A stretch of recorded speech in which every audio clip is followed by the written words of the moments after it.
Welcome to day 228 Daily Current Affairs.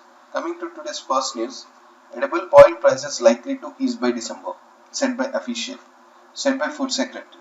Means our government is not decreasing the import duty, but they are investing in the country inputs. Means they are going the palm trees and they are getting the schemes for palm oil production, so it will be help in easing the prices of the edible oils by December, said by the food secretary yesterday.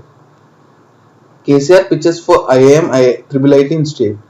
Yesterday, CM KCR of Telangana went to the Prime Minister Narendra Modi and he announced that he will give a land for IIM on UH campus, University of Hyderabad campus. He said that ISB is there, but it is a private organization, so we need IIM as it's promised during the state separation.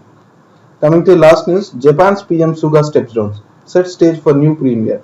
He done a 1 year tenure after Shizo Abe. Shizo Abe is earlier prime minister. He resigned after 1 year due to health complications. Then PM Suga stepped, but he is also want to resign and giving a new stage to the new premier. Okay. These are today's daily news and current affairs. We'll meet again in tomorrow daily news and current affairs. Thanks for watching. Please like, comment, subscribe and share.